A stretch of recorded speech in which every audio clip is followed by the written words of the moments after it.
आज महाराष्ट्र की राजनीति में हनी ट्रैप केस की गूंज सुनाई दे रही है क्योंकि विधानसभा में कांग्रेस विधायक नाना पटोले ने हनी ट्रैप कांड से जुड़ी एक पेन ड्राइव दिखाते हुए दावा यह किया कि इस हनी ट्रैप में 72 आईएएस अधिकारी हैं, कई पूर्व मंत्री हैं जो इसमें शामिल हैं।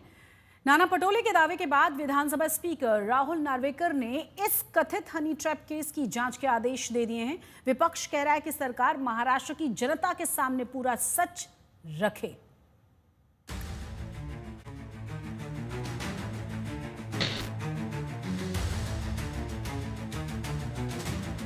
महाराष्ट्र की राजनीति में उस वक्त भूचाल आ गया जब विधानसभा में कांग्रेस विधायक नाना पटोले ने हनी ट्रैप के जरिए गोपनीय दस्तावेजों के लीक होने का मुद्दा उठाया।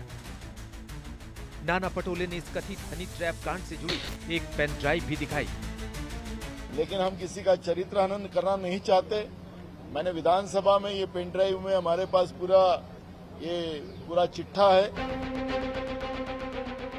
नाना पटोले ने दावा किया कि इस हनी ट्रैप में 72 वरिष्ठ आईएएस अधिकारी और कई पूर्व मंत्री शामिल हैं। उन्होंने विधानसभा में कहा कि वो किसी का चरित्र हनन करना नहीं चाहते, लेकिन उनके पास इसके पुख्ता सबूत हैं। आणि मी तुम्हाला मुद्दाहून सांगितलं अध्यक्ष महाराज, माझं माहिती आहे नाशिक, मंत्रालय आणि ठाणे हे त्याचे केंद्रबिंदू आहेत अध्यक्ष महाराज, आणि म्हणून अध्यक्ष महाराज माझी आपल्याला विनंती आहे, मला अध्यक्ष महाराज गंभीर बाब आहे, अध्यक्ष महाराज गंभीर बाब है। नाना पटोले के मुताबिक महाराष्ट्र के 3 बड़े शहर नासिक, ठाणे और मुंबई इस हनी ट्रैप रैकेट के केंद्र में बताए जा रहे हैं। आरोप है कि एक महिला ने सत्ता के गलियारों में मौजूद मंत्रियों और अधिकारियों को फंसाकर न सिर्फ ब्लैकमेल किया, बल्कि उनसे गोपनीय जानकारी और फाइलें भी हासिल की गई। देखो, सरकार वास्तविकता को छुपा रही है। आज महाराष्ट्र की बदनामी पूरे देश में, दुनिया में हो रही है। कुछ मंत्री और वरिष्ठ अधिकारी, फिर वो आईएएस हो या महसूल के हो या हमारे आईपीएस हो, पुलिस वाले हो, ये सब लोग उसमें इन्वॉल्व हैं। इसका जो आंकड़ा है 72 से भी ऊपर है।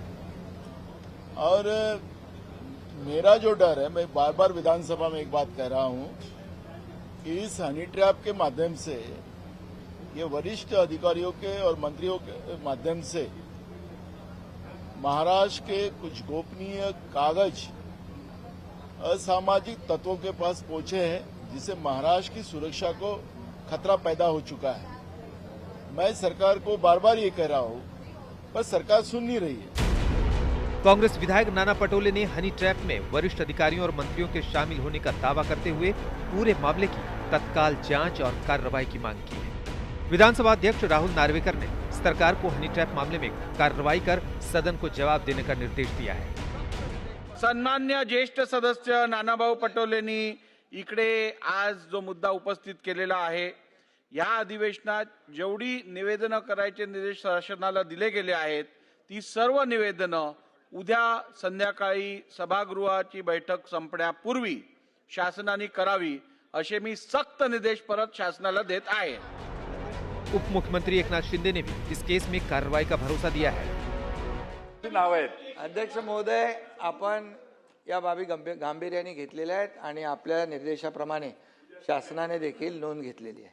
चला, हनी ट्रैप मामले में सरकार पर लापरवाही का आरोप लगाते हुए विपक्षी दलों ने विधानसभा से वॉकआउट कर दिया। एनसीपी के जयंत पाटिल और शिवसेना उद्धव गुट के भास्कर जाधव ने पटोले के मुद्दे का समर्थन किया। वहीं सरकार कह रही है कि अगर नाना पटोले के आरोपों में दम है तो उसकी जांच कराई जाएगी। लेकिन विपक्ष कह रहा है कि अब मुख्यमंत्री और डिप्टी सीएम को इस मामले का पूरा सच जनता के सामने रखना चाहिए। महाराष्ट्र के सारे चैनल्स पे आ रहा है। मेरे ख्याल से महाराष्ट्र के जो मुख्यमंत्री है, जो होम मिनिस्टर है इस राज्य के, वही टिप्पणी कर पाएंगे कि एक्चुअली क्या है। बहुत चर्चा टीवी पे भी हो रही है, असेंबली में चर्चा भी हो रही है। नाना पटोले जी ने कल असेंबली में ये मुद्दा भी उठाया, तो मेरे ख्याल से महाराष्ट्र के माननीय मुख्यमंत्री जी, जो होम मिनिस्टर है, वही कह सकते हैं कि सच क्या है। कांग्रेस दावा कर रही है कि इस हनी ट्रैप केस में बड़ी बड़ी मछलियों के नाम सामने आएंगे।